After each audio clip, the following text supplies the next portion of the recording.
Hey guys, so I was working in the garage, and so don't mind my non-gym attire, but I was thinking about the last video about squats, and there was some additions to that I wanted to add, but really this video is mostly about core bracing.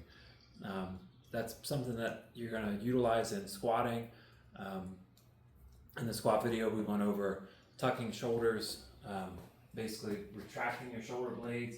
And the one thing I want to say about that before we continue is when you retract your shoulder blades, you're here, right? But I'm not overarching my back. I said try to stick them in your back pocket, but I guess that's a little misleading, because if you do that, you're really going to try to overextend your back, and you don't want to overextend your lower back. You want to keep your lower body straight, but you want to bring your chest back and tuck your shoulders. That's the position that we want to be in when we tuck our shoulders.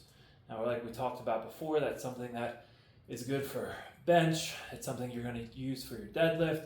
It's something you're going to use for a military press, curls. It's the retracted shoulder blade position is something that you use in the vast majority of your lifts because it helps maintain a stable upper back. And we didn't go over core bracing because if you're able to maintain that shoulder blade position with moderate weights as you learn to squat, it's not going to allow you to rotate your torso forward and hurt your lower back. But what we're going to talk about is core bracing in and of itself. So when you brace your core, it's not sticking your belly out. It's not sucking your stomach in. It's trying to push the internal pressure in your midsection in all directions. Think about it like you're filling a tire.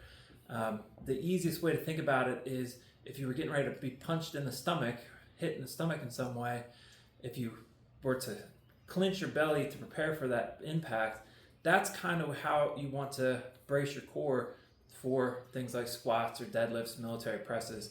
These movements, any hip hinge type movement is what's going to allow you to maintain a safe lower back. So brace like you're getting ready to be punched, and then focus on trying to push the internal pressure all the way around.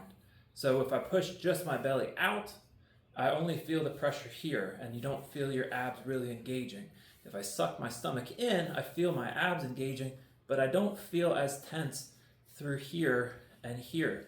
So it's more about feeling like you're getting ready to be punched, bracing like you're going to take that impact, and then when you do so, you're pushing out around in a circle, so you feel it not only in your side, in your abs, but in your lower back too. And to be honest with you, when you're really bracing hard, it's like you're almost going to poop yourself. But that's what's going to help you maintain a good stable core for most of the heavy movements that you're going to do.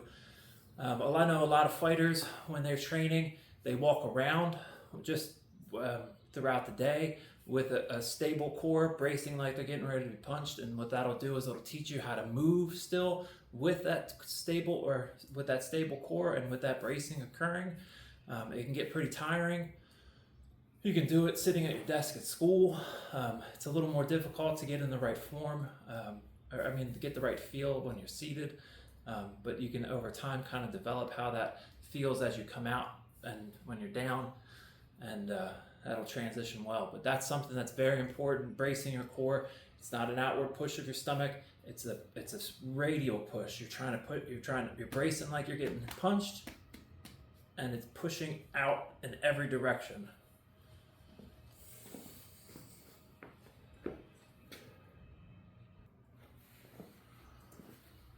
So just kind of cap this off and tie in the last two videos with the explosive work and the squat video. One of the things that is really good for building explosiveness, and the reason I didn't put it in the free explosive training video is because it's not free. You got to do this at the gym, and the reason to go to a squat workout is because it's not really a squat. What you want to do is you want to get a heavy dumbbell. This one's 80 pounds. You get two bands. You put them up underneath, so they're here like this. You put one side, one through the other side, like this. That's not right. Am I right? Yeah, I'm right. So it X's across your back so you can kind of see X's across my back. Anyway, get in your squat stance. We already talked about where your good squat stance is. And you're gonna squat down, you're gonna jump up. Real easy. This is just like what we talked about with the explosive work. You're not doing this for cardio, low reps, 3 to 5, and then take a break. Don't build up your heart rate. But again, squat down. You can do your hands in the air if you want to help you get more momentum. You can hold your hands out in front of you, hold them behind your head. It really doesn't matter, but just jump up. That's gonna be a good explosive one.